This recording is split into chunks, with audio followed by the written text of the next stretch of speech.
absorption in small intestine. आपको पता है हमारे पास जो है वो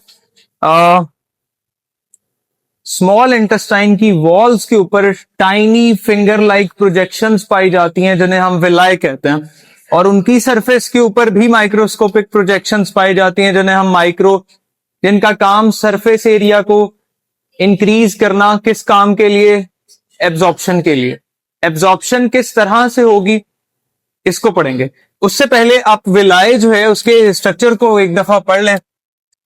ये हमारे पास है, लेट सपोज एक विला है, ये उसकी क्या है? लैक्टियल, एक लिम्फ कैपिलरी है। हाँ, तो ये हमारे पास क्या है? Blood capillaries. बताइएगा। एक्सीलेंट। ये विलाय की जो है वो क्या है? एपिथीलियम है। मैं एक सेल को थोड़ा जूम करके बनाऊंगा ताकि जो रिएक्शन एपिथेलियल सेल के अंदर होते हैं वो एपिथेलियल सेल में ही आप ऑब्जर्व कर सकें। ओके, तो देखिएगा सबसे पहले क्या होता है? ये है फैट, या ये क्या है? लिपिड, जिसे आप लिपिड कह रहे हैं जी। ये क्या है? लिपिड। लिपिड के ऊपर जो सबसे पहले काम आगे करता है वो कौन करता है? Bile salt. बाइल सॉल्ट क्या करता है? लिपिड को इमल्सिफाई करता है। इमल्सिफाई, लिपिड को स्मॉल पीसेस में कन्वर्ट कर देता है। लिपिड जब इमल्सिफाई हो जाता है तो उसके बाद कौन आके उसके ऊपर एक्ट करेगा? उसके बाद लाइपेज उसके ऊपर आके एक्ट करता है। लाइपेज कभी भी ऐसे लिपिड के ऊपर एक्ट नहीं करता है जो इमल्सिफाइड ना हो। इमल्सिफिकेशन के बाद ही लाइपेज ने आके एक्ट करना है। पॉइंट समझ आया जी? अच्छा, तो अब लिपिड जो है लाइपेज के एक्शन के बाद किस में चेंज हो जाएगा? फैटी एसिड और बताइएगा ग्लाइसरोल के अंदर चेंज हो जाएगा। फैटी एसिड और नहीं होगा? Very good.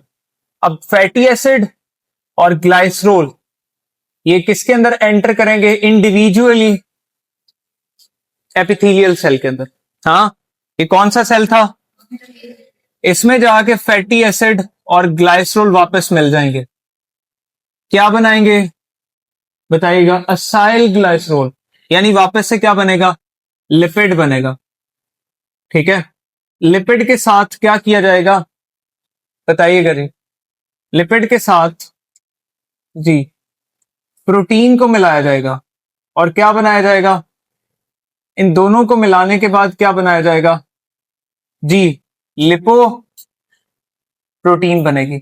इस लिपो प्रोटीन को आप क्या कहते हैं? काइलो माइक्रोन्स कहते हैं। ये जो लिपो प्रोटीन बनी है, पॉइंट समझ आया? ये कहां पर बनती है? एपिथेलियल सेल्स के अंदर बनती है। डन हो गया? जबरदस्त। अच्छा, अब ये हमारे पास जो है इसमें एक टर्म और आप ऐड कर लें अगर चाहें तो। ये क्या है? Fatty acid. ये क्या है? इसके ऊपर रैप करता है कौन? Bile salt. बाइल सॉल्ट इसके ऊपर क्या कर जाता है? ये रैप कर गए हैं, और ये जो चीज बनेगी इसे हम माइसेल्स कहेंगे। क्या कहेंगे? माइसेल्स। ये एब्जॉर्प्शन को अच्छा कर देते हैं। एपिथेलियल सेल के अंदर एब्जॉर्प्शन अच्छी हो जाती है। अच्छा, ये क्या बना? काइलो किसके अंदर बना?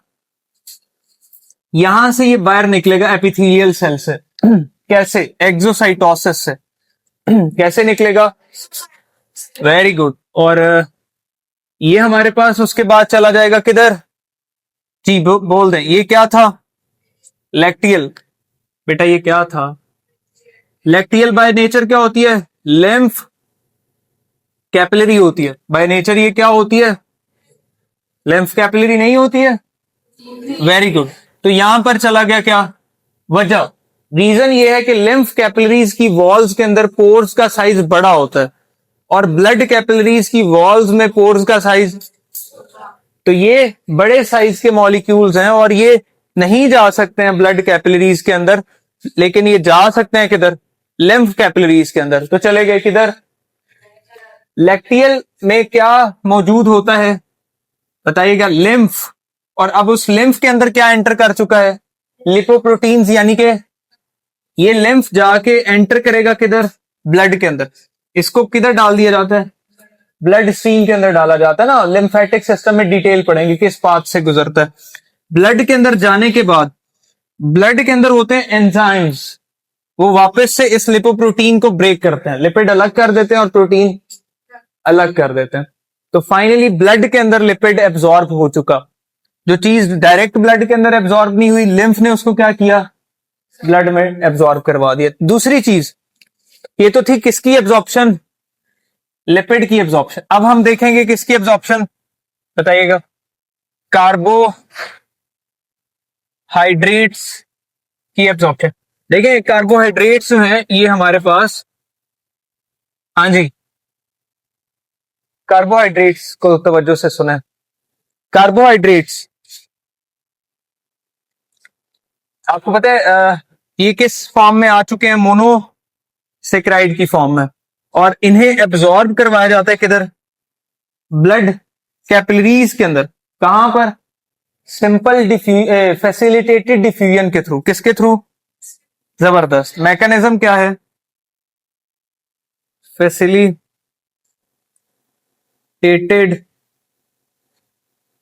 डिफ्यूजन, भूलेगा तो नहीं। इसी तरह अमीनो एसिड, ये क्या है, अमीनो एसिड। इन अमीनो एसिड को भी किधर डाला जाएगा बताएं जरा, ब्लड कैपिलरीज के अंदर। और कैसे डाला जाएगा, सिंपल डिफ्यूजन के थ्रू। ये भी सिंपल डिफ्यूजन, ये भी सिंपल डिफ्यूजन। तो नोटिस करने वाली बात है, ये कहां पर चले गए कार्बोहाइड्रेट, और बोलिएगा किधर चले गए, ब्लड कैपिलरीज। ब्लड कैपिलरीज जो है विलाय की, किनकी, ये कंबाइन हो जाती हैं, और ये कंबाइन होने के बाद एक पोर्टल सिस्टम बनाती हैं, जैसे हम क्या कहते हैं, हिपैटिक पोर्टल सिस्टम। वो कनेक्ट करता है किसको, ये जी, ये क्या था, स्मॉल इंटेस्टाइन, जिसमें क्या पाई जा रही है बताएं जी, विलाय। विलाय की क्या है, ब्लड कैपिलरीज। वो कंबाइन होके क्या बनाएंगी, एक वेन, जैसे आप क्या कहेंगे, हेपेटिक पोर्टल वेन। वो ब्लड को लेके जाएगी किधर, लिवर तक। तो स्मॉल इंटेस्टाइन से प्रोटीन्स अमीनो एसिड की फॉर्म में और कार्बोहाइड्रेट मोनोसेक्राइड्स की फॉर्म में एब्जॉर्ब होने के बाद हेपेटिक पोर्टल वेन के थ्रू किसके पास चले जाएंगे, लिवर। लिवर क्या करेगा, एक्स्ट्रा, जितने एक्स्ट्रा अमीनो एसिड्स थे और जितने एक्स्ट्रा मोनोसेक्राइड्स थे उनको निकालेगा और उनको स्टोर कर लेगा। हाँ, जो हमारे पास एक्स्ट्रा होंगे उनको क्या कर लेगा, स्टोर कर लेगा। और जो ब्लड की नॉर्मल लेवल है अमीनो एसिड और ग्लूकोज का या मोनोसेक्राइड को, उसको मेंटेन करेगा, और इस तरह से रेगुलेशन होगी अमीनो एसिड की और किसकी, ग्लूकोज की या मोनोसेक्राइड्स की। सॉरी, नहीं सारी चले गए, हाँ सारे गए, वेरी गुड, बहुत जबरदस्त। एब्जॉर्प्शन खत्म हो गया, कोई क्वेश्चन हो एब्जॉर्प्शन में तो बताएं। नहीं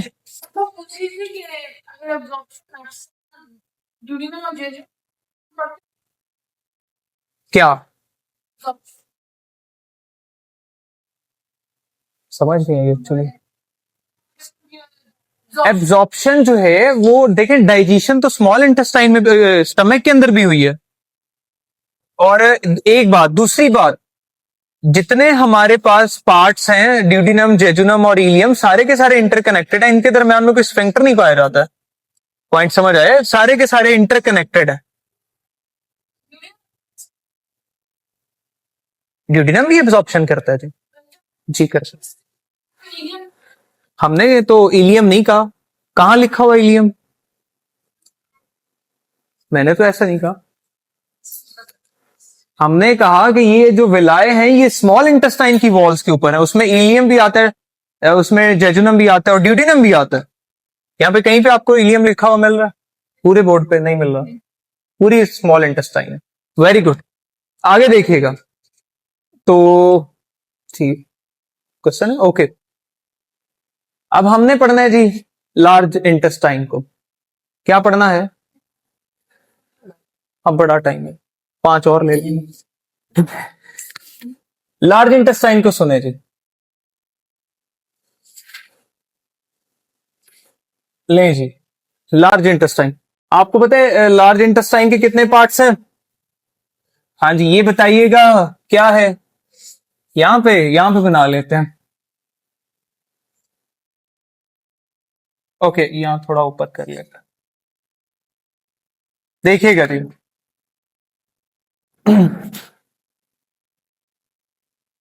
ये देखें,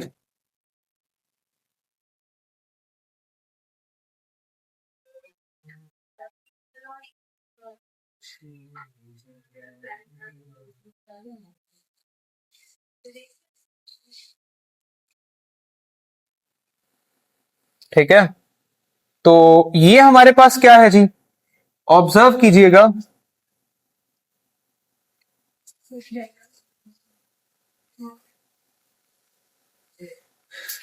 ये जी, ये हमारे पास कौन सा पार्ट है?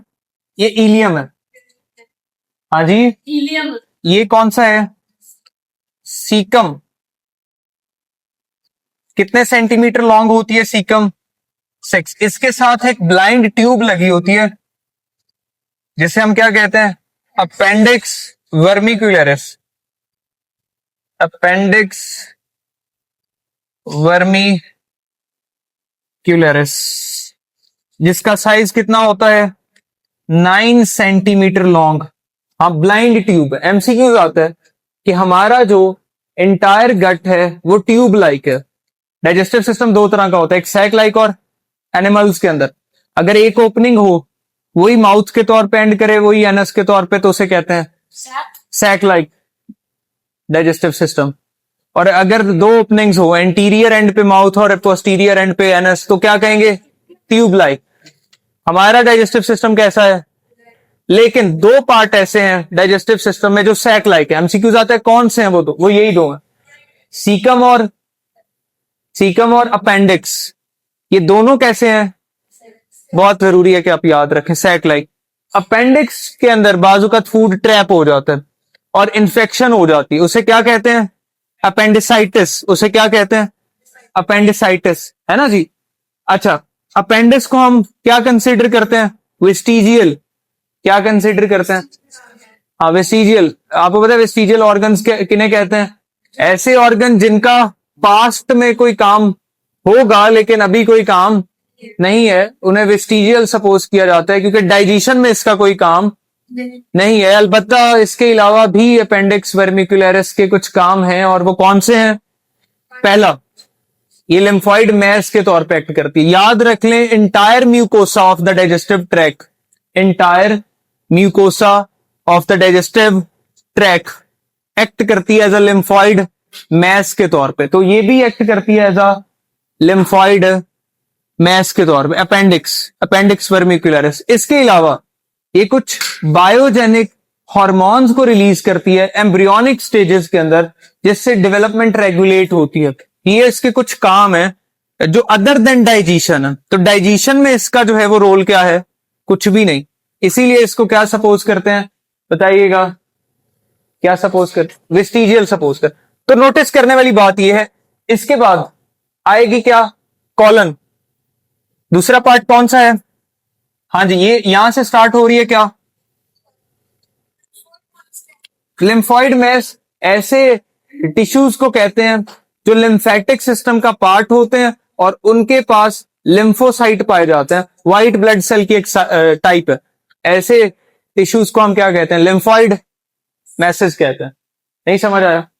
वेरी गुड, क्या बात है। कॉलन जो है, इसकी जो लेंथ है वो 1.5 मीटर लॉन्ग है। कॉलन, कॉलन के कितने पार्ट होते हैं? लास्ट टाइम भी पढ़ा था, 4। ये कौन सा? Ascending colon. ये कौन सा? Transverse colon. ये कौन सा? Descending colon. ये कौन सा? सिग्मॉइड कॉलन, और ये कॉलन खत्म हो गई है, और ये लास्ट पार्ट डाइजेस्टिव ट्रैक का कौन सा है? रेक्टम। हाँ जी, कौन सा है? बस जाग रहे हैं ना जी? Excellent. Rectum storage of waste के लिए जो है यूज किया जाता है। हमने पढ़ा था दो ही पार्ट हैं डाइजेस्टिव ट्रैक के जिन्हें जिन्हें स्टोरेज के लिए यूज किया जाता है, एक स्टमक है और दूसरा रेक्टम है। तो रेक्टम वेस्ट को स्टोर करने के लिए यूज किया जाता है। इसके एंड पे दो स्फिंक्टर पाए जाते हैं जिन्हें हम क्या कहते हैं? एनल स्फिंक्टर कहते हैं। हाँ जी, बताइएगा क्या कहते हैं? एक कौन सा है? आउटर, और दूसरा कौन सा है? इनर। आउटर एनल स्फिंक्टर, और दूसरा कौन सा है?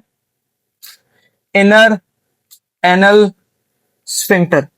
नहीं समझ आ रही? Very good. जो आउटर एनल स्फिंक्टर है ये बना होता है किससे?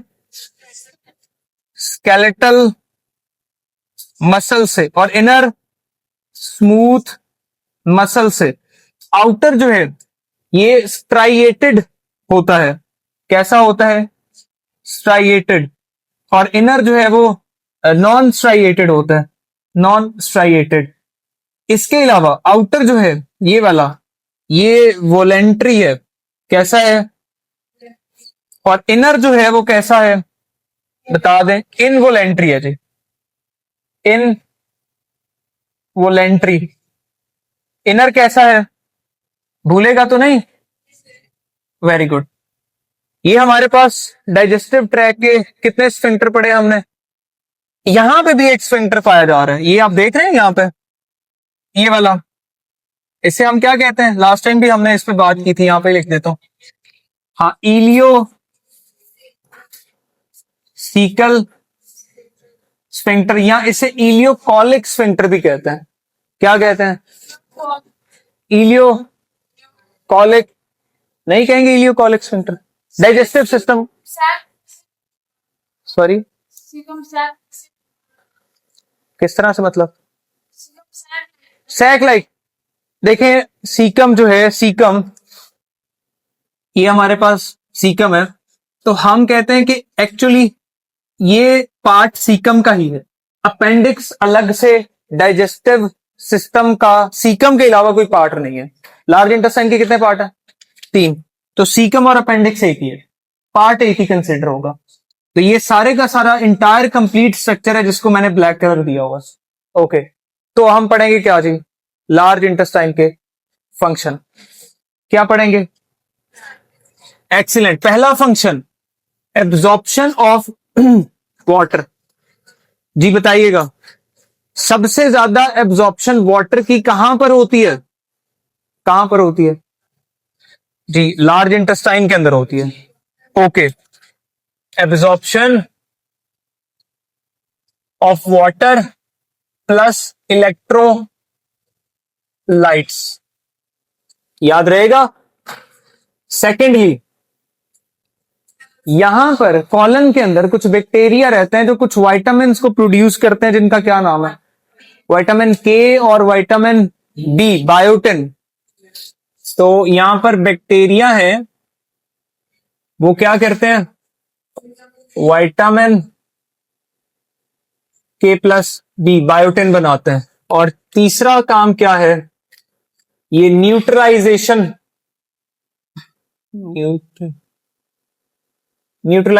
के ऊपर कल बात होगी। यहां तक कोई क्वेश्चन हो तो बताएं, कल इसको